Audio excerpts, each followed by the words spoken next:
Experience last time म्हणजे जेन्ना हांगा तांचें एक्झिबिशन भरिल्लें तेन्ना खरेंच एक सुंदर अशें एक्सपिरियन्स आयले. म्हणजे मेन म्हळ्यार तांचो जो रेंज आशिल्लो that was really great. I mean तातूंत खुबशे वरायटी आशिल्ले. म्हणजे आजून ह्या खेपेक सुद्दां तुमी पळयता की जे लास्ट टायम आयिल्ले ताजे परस आनी बरे आयल्यात. So I was really impressed. डिझायनी खरें म्हणचें जाल्यार डिझायनीच तांचे एक युनीक डिझायन्स आशिल्ले. आनी मेन म्हळ्यार जी आल्मार आशिल्ली तातूंत जे चोरखण आनी हे ते म्हणजे खरेंच it was to be appreciated. So I was impressed.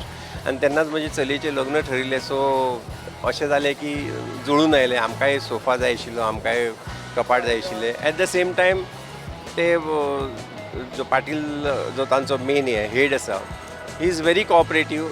Really म्हणजे he takes care of everything the need. म्हणजे स्वता घरा कडेन येवन मेजरमेंट घेवन कशें कितें रिक्वायरमेंट आसा तें सगळें तांणी केल्लें आसा. आनी खरोच एक्सपिरियन्स बरो आयलो. आतां प्रायज वायज आमी केन्नाय म्हणटा तें प्रायज हो खरेंच पळयत तुमी कंपेर हांगा येयात आनी कंपेर करून पळयात. You will find a difference and that makes the whole difference. आनी क्वॉलिटीचो तर प्रश्नच ना. I have been using it for last 1 year. आतां they have given guarantee for I mean at the same time guarantee जरी दिली जाल्यार they really take care of further म्हणजे जे मेंटेनन्स आसा दॅट ऑल्सो दे से की okay will take care of it. आनी really to be appreciated. तांचे कामगारी सामके जे येवन काम करतात खरेंच स्किल्ड वर्कर्स आसात. This is what I want to say.